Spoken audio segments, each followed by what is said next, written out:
Pleased to be joined by Coach Chris Beene, head coach of the South Plains cross country team. And Coach, you had 3 meets in now. You had run out at New Mexico, and then of course you did the Texas Tech, and most recently Oklahoma State in the Jamboree. Talk a little bit about how things went in the Sooner State for you here over the past weekend. Well, actually, the Oklahoma State meet, I was a little disappointed with what I thought we could do there. Our girls ran pretty well. The men's team not as well.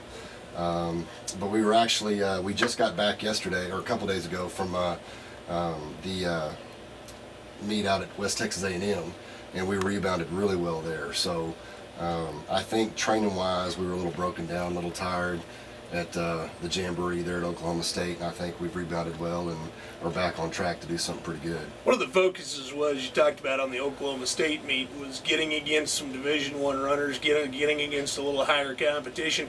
Had to give you a nice measuring stick, though, 3 meets in to kind of see where you're at and let some runners push each other, I would think. It definitely did, especially with our front kids, our ones that are the biggest threats, when we go to nationals, to have a chance individually to do something, maybe win it or be top 3.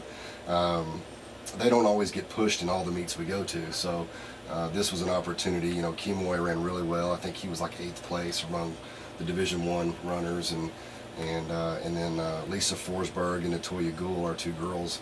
I don't remember their places, but they ran, I thought, pretty well. And we ran a 6K with the girls, which is something we have not done. It's 1,000 meters further than we normally run. Sure. So I thought they competed real well and handled the distance well. 1,000-meter adjustment. That's a pretty big swing. You tack on an extra 1,000 meters, things really change. But to handle that kind of extra distance, got to feel good about the way they handled it. You bet. I mean, it's one of those deals that at Division I, the girls run 6K and the guys run 10K. At nationals and all that kind of stuff. So for our girls to be able to go and do that against the other D1 schools, it gives them an opportunity to see what it's going to be at the next level. Cross country, unlike basketball or football or baseball, kind of a short season, really. You get things going, you hit a few meets, boom, you're in regionals, boom, nationals are here. It's a really short turn for you, and I'm sure that has to kind of change the way you approach a season from front to back. It does. You're looking at about 10 weeks total that we get them.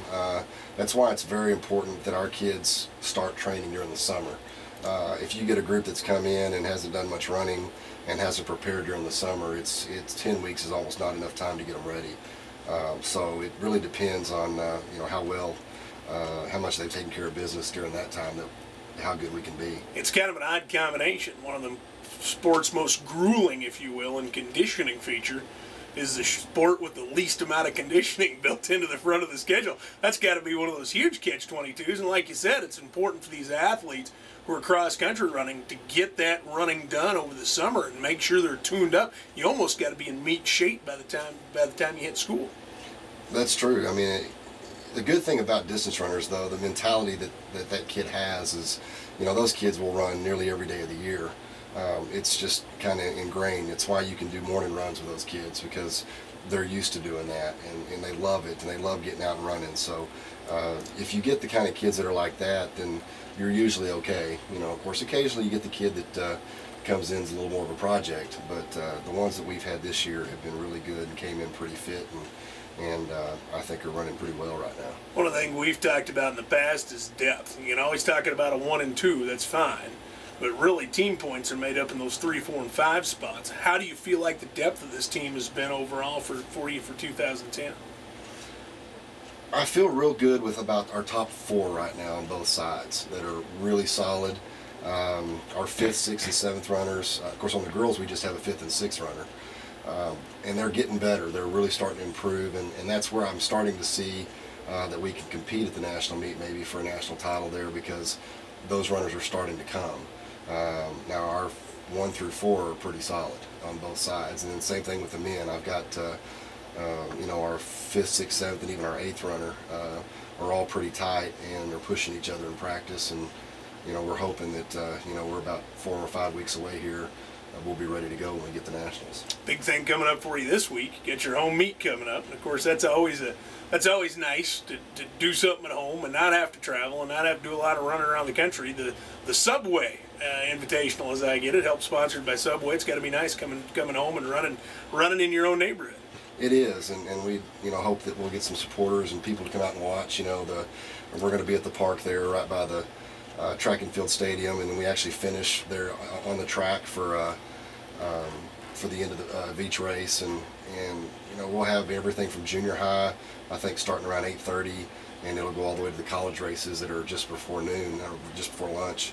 So we'll see. It's it's been a good meet every year that we've run it here, and we've had some good competition, and we hope maybe the community will come out and support it a little bit, and we appreciate Subway for sponsoring it. And this is my 7th year, I guess, since I've been here that we've put it on, and Subway's been involved with it every year.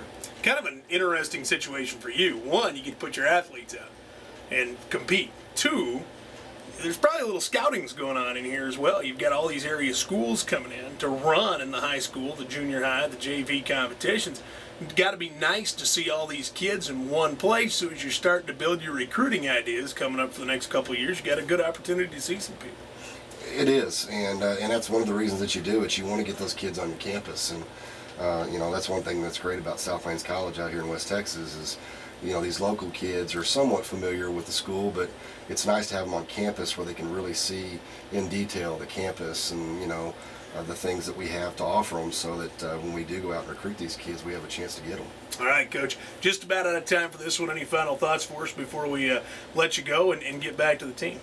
Well, I do want to kind of plug Coach Barker. I didn't, last time I was on with you, I forgot to visit with you about him, but Frank Barker, I think, was at Levelland High School for 39 years and then left 3 years to go to Lubbock Christian and help them, and he's now back helping our program, and I'm real appreciative of him. I mean, he's got a lot of knowledge to draw from, and has been doing it for a lot of years, and I'm just really happy to have him part of the staff. Nothing like having the old wily veteran sitting next to turn and ask questions to, is there? No, there's not, and he's really good. All right, Coach. Hey, we appreciate your time. Thanks for dropping by and visiting with us, and we'll look forward to catching up with you in the future, and hopefully get to see you at the big meet coming up. All right, thank you. Appreciate it.